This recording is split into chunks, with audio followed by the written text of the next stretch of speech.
All India civils ర్యాంకుల్లో 11 rank సాధించిన వరంగల్ యువతి ప్రస్తుతం సాయి శివాని మనతో ఉన్నారు. అసలు ఏ విధంగా చదివారు? ఆ ర్యాంక్ రావడం పట్ల తను ఏ విధంగా ఫీల్ అవుతుందో ఒకసారి వారి మాటలో విందాం. నమస్తే ఏండి ఈ ర్యాంక్ రావడం ఊహించారా? ఎట్లా అనిపిస్తుంది మీకు? టాప్ ర్యాంక్ వస్తదని ఎక్కువ ఊహించలేదు. బట్ లిస్ట్‌లో నేమ్ ఉంటదని కాన్ఫిడెన్స్ ఉండే. బట్ టాప్ ర్యాంక్ రావడం చాలా హ్యాపీగా అనిపిస్తుంది సార్. ఎట్లా చదివారు? అసలు సివిల్స్ అంటేనే చాలా మందికి అదొక లైఫ్ అచీవ్‌మెంట్ టార్గెట్ అది ఉంటది. సో, అట్లా ఎట్లా చదివారు? అసలు ఎన్నో అటెంప్ట్‌లో వచ్చింది మీకు? చాలా డిసిప్లిన్డ్ అండ్ హార్డ్ వర్కింగ్ ఉండే అండి నేను. అండ్ ఇది నా సెకండ్ అటెంప్ట్. ఇనీషియల్ అటెంప్ట్‌లో నాకు ప్రిలిమ్స్ మార్జిన్‌తో మిస్ అయిపోయింది. సో, ఈసారి ఎక్కువ హార్డ్ వర్క్ అండ్ ఎక్కువ ప్రాక్టీస్ చేశాను. అండ్ గైడెన్స్ కూడా తీసుకున్నాను ఒక సీనియర్స్ దగ్గర అట్లా. సో, అది బాగా హెల్ప్ అయింది. అంటే ఏ ఏ బ్రాంచ్ చదివారు? అసలు మీ విద్యాభ్యాసం ఎక్కడ జరిగింది?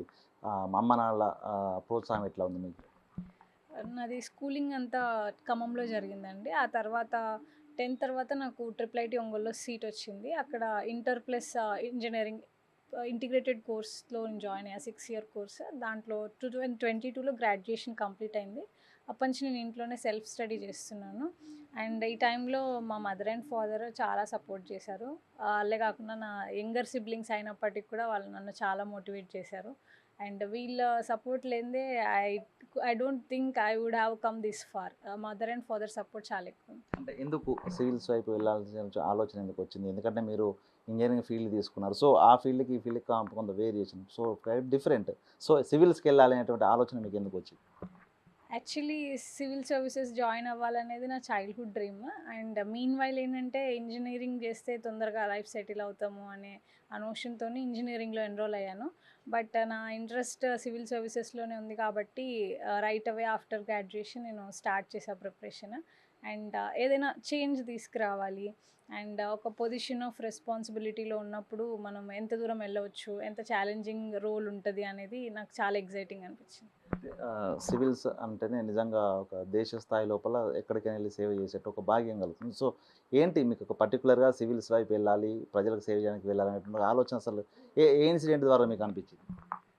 అంటే స్పెసిఫిక్ ఇన్సిడెంట్స్ ఏం లేవు సార్. బట్ మన India is a big country. Day to day మనకు చాలా ఛాలెంజెస్ ఉంటాయి. సాఫీగా మన గవర్నెన్స్ నడవాలి అంటే అందరూ ఆఫీసర్స్ వాళ్ళ వాళ్ళ రోల్స్ డిలిజెంట్‌గా చేయాలి. సో, అట్లాంటి ఒక ఛాలెంజింగ్ రోల్‌లో నేను ఉండాలని ఎప్పుడు అనుకునేదాన్ని. సో దట్ మనము ప్రజలకి లైఫ్ ఈజీ చేస్తాము. గవర్నెన్స్‌ని యాక్సెసిబుల్‌గా చేస్తాము. అండ్ ఇది నా బిగ్గెస్ట్ మోటివేషన్. సివిల్స్ కోచింగ్ తీసుకోవాల్సిందే లేకుంటే పాస్ కాలేము. గ్రూప్స్ గానీ కోచింగ్ తీసుకోవాలి. సో, ఇట్లా కోచింగ్ సెంటర్‌ల పుట్టగొడుగులా పుట్టుకొస్తున్నాయి. సో, కోచింగ్ సెంటర్ వెళ్తేనే జాబ్ వస్తున్నటువంటి ఒక అపోహ కూడా కలుగుతుంది. సో, మీరు సెల్ఫ్‌గా ప్రిపేర్ అయ్యారు. సో, ఎందుకు మీ మెంటర్స్ ఎవరున్నారు? అసలెందుకు సెల్ఫ్‌గా ప్రిపేర్ అవ్వాలనేటువంటి నమ్మకం ఎందుకనిపించింది మీకు? నేను చిన్నప్పటి నుంచి అకాడమిక్స్‌లో కేపబుల్ ఉండే. సో, నాకు సెల్ఫ్ బిలీఫ్ ఉండే. ఇది నేను చేయగలుగుతాను అని. అండ్ మోరోవర్ నేను చాలా డిసిప్లిన్డ్‌గా ఉండే. ఒకరోజు వర్క్ అవ్వాలి అంటే టార్గెట్స్ ఖచ్చితంగా కంప్లీట్ చేసుకుంటాను. సో, ఆ డిసిప్లిన్ ఉంది కాబట్టి సెల్ఫ్ ప్రిపరేషన్‌లో చేయగలననే కాన్ఫిడెన్స్ వచ్చింది. అండ్ ఈ అటెంప్ట్‌లో నేను సత్యం జైన్ సార్ దగ్గర గైడెన్స్ తీసుకున్నాను ఆన్‌లైన్‌లో. సార్ ప్రిలిమ్స్ అండ్ మెయిన్ స్టేజ్‌లో చాలా గైడ్ చేశారు. అండ్ ఇది చాలా హెల్ప్ అయింది. చాలామంది సివిల్స్ గానీ, గ్రూప్స్‌లో గానీ టాప్ వచ్చిన వాళ్ళు మేము 16 గంటలు చదివాం, 18 గంటలు చదివాం అని చెప్తుంటారు. So, me me plan of preparation ఏంటి అసలు? అంటే ఇయర్ మొత్తము అన్ని అవర్స్ చదవడము హ్యూమన్‌లీ పాసిబుల్ అవ్వదు. ఎగ్జామ్ డేట్స్ అప్రోచ్ అయ్యే కొద్దీ నంబర్ ఆఫ్ అవర్స్ ఇంక్రీజ్ అవుతాయి. సో, ఇయర్ మొత్తము ఎవ్వరు గూడా 12, 13 అవర్స్ చదవలేరు. ప్రిలిమ్స్‌కి అప్పుడు ఒక 8 అవర్స్ చదువుతాము. ప్రిలిమ్స్ డేట్స్ నియర్ బై వచ్చినప్పుడు 10, 12. ఇక మెయిన్స్ చాలా డిమాండింగ్ ఉంటది కాబట్టి 13, 14 అవర్స్ ఈజీలీ స్ట్రెచ్ చేస్తాము. ఇంటర్వ్యూకి వచ్చేటప్పటికి కొంచెం ఫ్లెక్సిబుల్‌గా ప్రిపేర్ అవుతాం. సో, ఓవరాల్ యావరేజ్‌లా 8 అవర్స్ కంప్లీట్‌గా చదివాను సార్. అంటే ఫస్ట్ అటెంప్ట్‌లో ఫెయిల్ అయ్యారు. సో, ప్రిలిమ్స్‌లే కొంత చేజారిపోయింది గదా! తర్వాత డిసప్పాయింట్‌మెంట్ అనిపియలేదా? సో, ఏంటి మిమ్మల్ని అసలు ఇంకా చదవాలి కంపల్సరీ సివిల్స్ కొట్టాలనేటువంటి మీలో ఉత్సాహం నింపింది అసలు ఏంటి? ఏ అంశం? ప్రిలిమ్స్ ఫస్ట్ అటెంప్ట్‌లో ఫెయిల్ అయినప్పుడు చాలా డిసప్పాయింట్ అయ్యాను. బికాజ్ అకాడమిక్‌లో స్ట్రాంగ్ ఉండేది నేను. అలా ఫెయిల్ అవ్వడం చాలా డిసప్పాయింటింగ్ ఉండే. బట్ అప్పుడు మా ఫాదర్ చాలా మోరల్ సపోర్ట్ ఇచ్చారు. "నువ్వేం ప్లేస్‌మెంట్ జాబ్ ఏం అవసరం లేదు. మళ్ళీ స్ట్రాంగ్‌గా ట్రై చెయ్యి. నువ్వు చేయగలుగుతావు" అని మా ఫాదర్ చాలా సపోర్ట్ చేశారు. దానివల్ల నాకు చాలా మోటివేట్ అయ్యాను. అంటే ఏం చేస్తారు? మమ్మీ, డ్యాడీ ఏం చేస్తారు? అసలు మీ ఫ్యామిలీ బ్యాక్‌గ్రౌండ్ ఏంటి? మా ఫాదర్ మెడికల్ రిప్రజెంటేటివ్ సార్. మా mother home maker. Normal middle class family. And but always చదువుకోవాలి, ఒక మంచి పేరు తెచ్చుకోవాలని ఎప్పుడూ మోటివేషన్ ఉంటది మా ఇంట్లో. సో మా ఇంట్లో టీవీ కానీ సోషల్ మీడియా కానీ ఎక్కువ అబ్సెషన్ ఉండదు ఎవరికి. మన డ్రీమ్ ఏంటి దాని మీద ఎక్కువ ఫోకస్ చేయాలనేదే మైండ్ సెట్ ఉంటుంది మా ఇంట్లో. సో ఇది నాకు చాలా హెల్ప్ అయింది. అంటే 11th ర్యాంక్ వస్తుందని అసలు మీరు ఊహించారా? సో దానికంటే బెటర్ ర్యాంక్ మీరు ఊహించారా? నేను టాప్ 50లో రావాలన్నది నా డ్రీమ్. బట్ 11 అనేది నేను ఎప్పుడు ఊహించలేదు. ఇది చాలా హ్యాపీగా ఉంది. నేను ఇంతకంటే ఎక్కువైతే ఊహించుండను. ఏంటి మీతోటి ఎంతోమంది మిత్రులు కావచ్చు, మీ మీ వయస్కులు కావచ్చు, సివిల్స్ ఎయిమ్‌తో కూడా ప్రిపేర్ అయ్యేవాళ్ళుంటారు. ఏం చెప్తారు వాళ్ళకి అసలు? ఎట్లా చదవాలి? ప్లాన్ ఎట్లా ఉండాలి ప్రిపరేషన్ కోసం? సో అసలు స్పెషల్ పేపర్ ఏం తీసుకోవాలి? దీనికి సంబంధించి ఏం చెప్తారు? యాక్చువల్లీ సార్ సివిల్స్కి ప్రిపేర్ అవ్వాలి అంటే మన రీజన్ చాలా స్ట్రాంగ్ ఉండాలి. బికాజ్ మనకి ఓవర్ నైట్లో సక్సెస్ రాదు. ఇయర్స్ తరబడి చదువుకోవాలి. ఎగ్జామ్ ప్రాసెసే ఒక 1.5 ఇయర్ ఉంటుంది.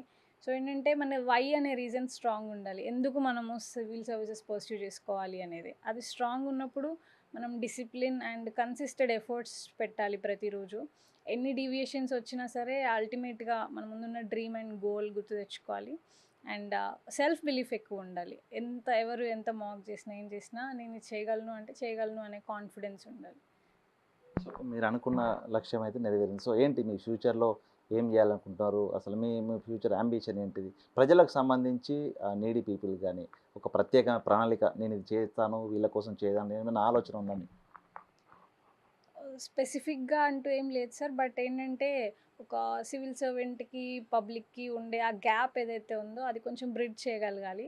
ఒక ఆఫీసర్ని కలవాలంటే అది మన వల్ల కాదు అనేది కాకుండా మన ప్రాబ్లమ్స్ వాళ్ళ దగ్గరికి వెళ్ళి వాళ్ళు రెస్పాండ్ అయ్యి ఈజీ అండ్ యాక్సెసిబుల్గా జస్టిస్ దొరికేటట్టు గవర్నెన్స్ ఉండేటట్టు నేను ట్రై చేస్తాను సార్.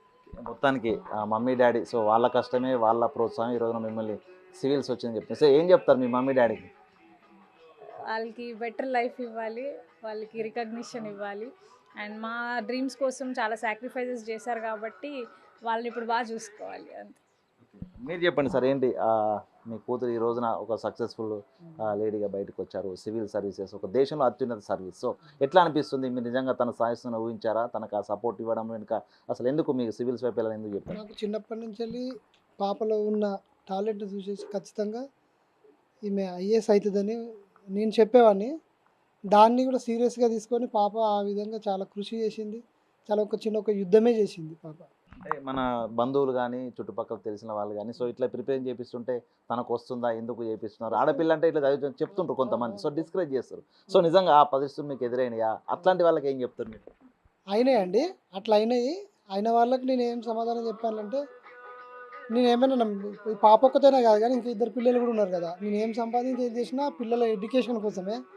వాళ్ళ కోసం నేను ఎంత దూరమైనా వెళ్తే, ఎంత సాక్రిఫై అయినా చేయాలి అని నేను దృఢ సంకల్పంతో ఉండి అట్లా చేశానండి. అందుకనే పాప జాబ్ చేస్తా అంటే కూడా నేను చేయనీయలేదు. బిడ్డ నువ్వు డిస్కరేజ్ కాకు. నేను ఎంత కష్టపడైనా నువ్వు ఎన్ని అటెంప్ట్లు ఇచ్చినా పర్లేదు నేను ఇస్తా అని అన్నా. కానీ ఆ పాప కష్టం చూసేసి దేవుని ప్రతిరోజు ఈసారి వచ్చేలా చూడు తండ్రి అని దేవుని ప్రతిరోజు మొక్కుకున్నాను. ఎందుకంటే పాప రాసి రాసి బోన్ లేచింది చెయ్యి పైన.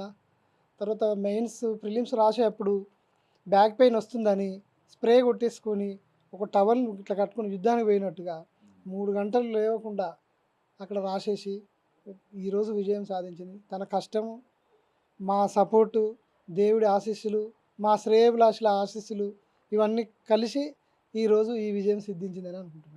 మీరు చెప్పండమ్మా అసలు నిజంగా మీ సమయంలో ఆడపిల్లకి పెళ్లి చేస్తే సరిపోద్దనేటువంటి ఒక టైము వాస్తవానికి మీరు మీ అమ్మాయికి నిజంగా తను చదవాలి, ఇట్లా ఉన్నత స్థాయి వెళ్ళాలని చెప్పి ఆలోచించారు. అసలు ఎట్లా ఏం చెప్తారు ఈ విషయం?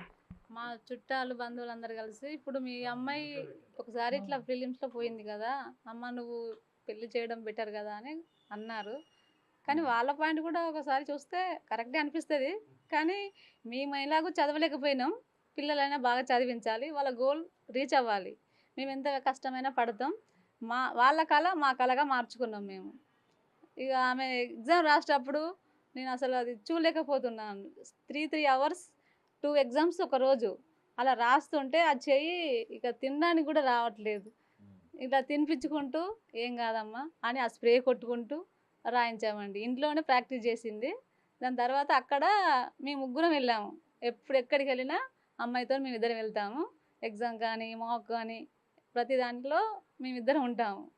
సో ఆమె ప్రస్తుతం కష్టం అయితే భరించింది. మీ పెద్ద కూతురు అయితే ప్రస్తుతం ఒక సక్సెస్ఫుల్ లేడీగా వచ్చారు. సో ఇంకా ఇద్దరు నర్సు వాళ్ళని కూడా ఇదే విధంగా సివిల్స్ మళ్ళీ ఇస్తారా ఏంటి మీ ఆలోచన అది ఇట్లా? మా ఇష్టం కాదండి. పిల్లల ఒపీనియన్ ఎలా ఉంటే అలానే. వాళ్ళ గోల్ ఇదైతే ఖచ్చితంగా మేము సపోర్ట్ చేస్తాం. కానీ మేమైతే ఒత్తిడి చేయమండి చదువులో. వాళ్ళ ఇష్టం అయితేనే ఏదైనా గానీ. ఈమెకి ఇంట్రెస్ట్ బాగుండేది. చిన్నప్పటి నుంచెల్లి చాలా చురుగ్గా ఉండేది. ఆ గోడల చిన్నప్పటి నుంచి కూడా ఆ గోడల మీద రాసేది. అది ఇప్పుడు అలానే ఉంది. ఇక్కడ చూసారు కదా! సేమ్ అలా ఉంది. గోడల మీద రాసిన వాళ్ళు ఎప్పుడైనా బాగా సక్సెస్ సాధిస్తారండి. ఇది నేను ఖచ్చితంగా చెప్పగలను. ఆడపిల్లల్ని చులకనగా చూడొద్దు. వాళ్ళు ఏది కోరుకుంటారో వాళ్ళకి మనం అది ఇవ్వాలి. ఒక ఆడదానిగా నేను చెప్తున్నాను. నా పిల్లలు ఏది కోరుకుంటే మేము అది ఇస్తాము. మాకు పెద్దగా ఆస్తులు అవి ఇవి ఏం లేవు. మా కష్టము పిల్లల విజయం. అది మాకు సంతోషం అండి. ఓకే. చూసాం కదా మొత్తంగా ఆల్ ఇండియా లెవెల్‌లో 11th ర్యాంక్ సాధించిన శివానీతో పాటు తన పేరెంట్స్ కూడా తనకు మోరల్ సపోర్ట్ ఇచ్చారు. తాను కూడా సెల్ఫ్ ప్రిపరేషన్‌తో ఈ రోజున తను అనుకున్న లక్ష్యాన్ని కూడా నెరవేరింది. మహిళలకు, యువతులకు తమకు లక్ష్యాలు నెరవేర్చే విధంగా కూడా ప్రతి తల్లిదండ్రి ప్రోత్సాహిస్తే ఈ విధంగా ఒక సాయి శివానీలా ఓరుగల్లు పేరునే కాదు తెలంగాణ పేరును కూడా నిలబెట్టే విధంగా ఒక ఉన్నత లక్ష్యాలను చేరుకుంటారు. ఇక తాను ప్రజలకు సహాయం చేయడానికి ముందుకుంటాను. అదేవిధంగా సివిల్ సర్వెంట్‌లను ప్రజలకు దగ్గర చేసేందుకు తన వంతు ప్రయత్నం చేస్తానంటూ శివాని బిగ్ టీవీతో చెప్తున్న పరిస్థితి. వీడియో జర్నలిస్ట్ సంతోష్‌తో వేణు బిగ్ టీవీ వరంగల్.